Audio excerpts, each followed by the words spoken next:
दोस्तों, आज बात करेंगे मोदी के राज में बढ़ते भारत की, उस भारत की जिसने पिछले 10 सालों में दुनिया को दिखा दिया है कि इच्छा शक्ति, नेतृत्व और नई सोच से क्या कुछ हासिल किया जा सकता है।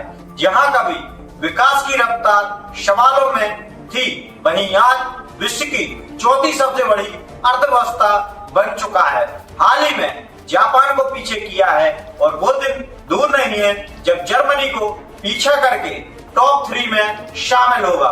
नरेंद्र मोदी के नेतृत्व में भारत की आर्थिक रफ्तार ने नया इतिहास लिखा है। आज भारत की जीडीपी $3.9 ट्रिलियन पार कर चुकी है। IMF का कहना है आने वाले समय में भारत जर्मनी को पछाड़ सकता है।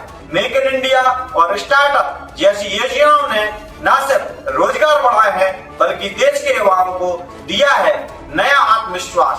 2014 में जहां सिर्फ 400 स्टार्टअप रजिस्टर्ड थे, वहीं आज ये आंकड़ा 1 लाख से भी ज्यादा हो चुका है।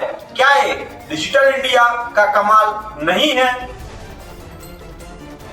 यूरोप और एशिया हर कोई मान रहा है भारत अब सिर्फ उभरता देश नहीं बल्कि लीडरशिप का प्रतीक है। और एक समय ऐसा था जब दुनिया भारत को गरीब मुल्क कहती थी और जब सरकार को एक समय सोना गिरवी रखना पड़ गया था। सिर्फ 15 दिन का विदेशी मुद्रा भंडार बचा हुआ था, भारत का सिर झुका हुआ था, आत्मविश्वास टूटा हुआ था, अर्थव्यवस्था पूरी लड़खड़ा गई थी। समय निकला आज 2025 का भारत, जिसने अमेरिका जैसे देशों को बेचैन कर दिया है। उसे समझ नहीं आ रहा है आखिर भारत कैसे निकल गया टैरिफ के जाल से।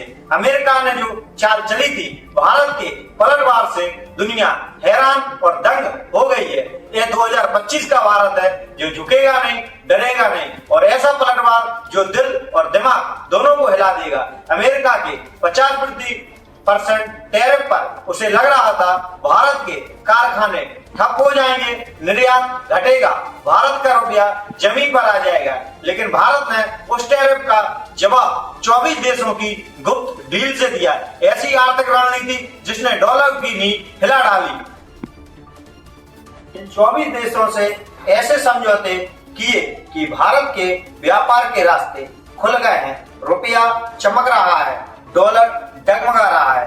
भारत का प्रभाव हर आर्थिक मंच पर गूंज रहा है। सिर्फ 6 माह में भारत ने $129.3 अरब का एक्सपोर्ट किया है। जब अमेरिका 50% टैरिफ लगाए हुए था, आखिर भारत उस समय क्या कर रहा था जिसकी भनक अमेरिका को नहीं लगी। जब अमेरिका ने अगस्त 2025 में भारतीय सामानों पर 50% टैरिफ लगाने का ऐलान किया, तब एक व्यापार नहीं आर्थिक युद्ध था।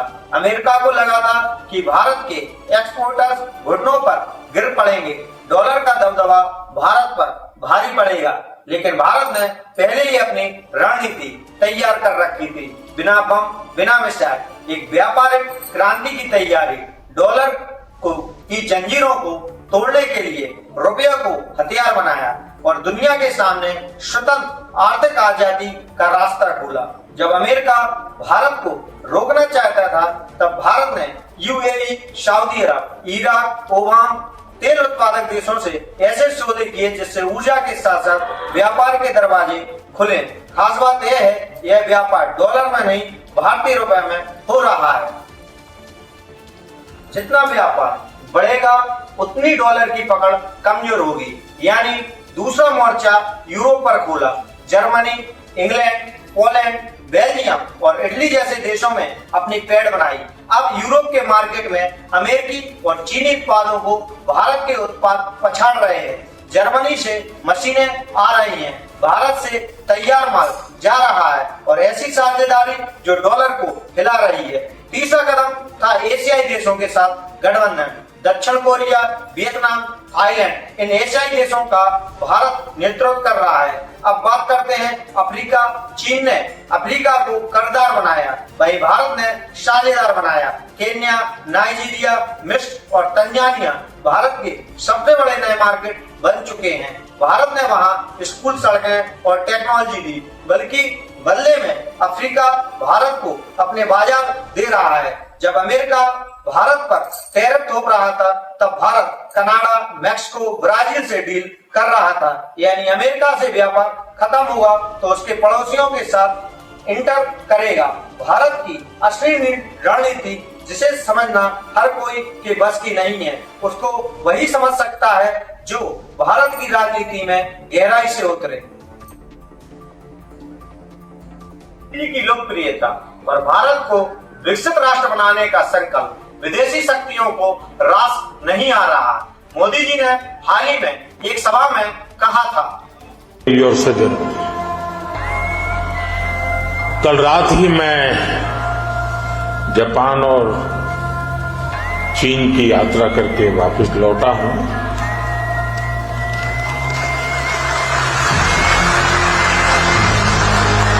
आप गया था इसकी ताली बजा रहे हो, आया हूं इसकी ताली बजा रहे हो।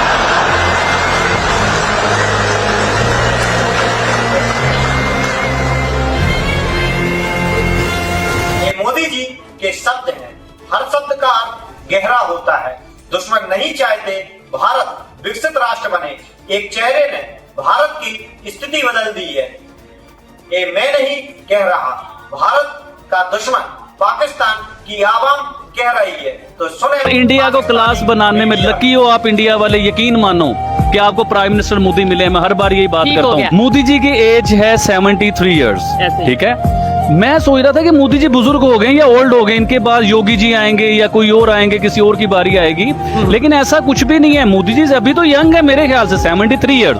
करेक्ट। अमेरिका के जो बाइडन जो हैं वो तकरीबन 80 इयर्स के हैं। तो मोदी जी तो अभी तो 73 के हैं। अभी एक टेन्योर, 2 टेन्योर और पूरा कर। सर देखिए, 2 टेन्योर में मोदी जी ने इंडिया की तकदीर बदल दी है। दुनिया के 5वें नंबर पे इंडिया आ गया, चांद पे इंडिया पहुंच गया। दुनिया में नाम G20 समिट इंडिया में होते हैं और कामयाब होते हैं। अभी उन्हें एक टेन्योर मिलता है, उसमें दुनिया के 3रे नंबर पे आएंगे। अगले टेन्योर पे दुनिया के पहले नंबर पे आएंगे। और एक नई रिपोर्ट के साथ फिर उपस्थित होंगे। तब तक के लिए धन्यवाद।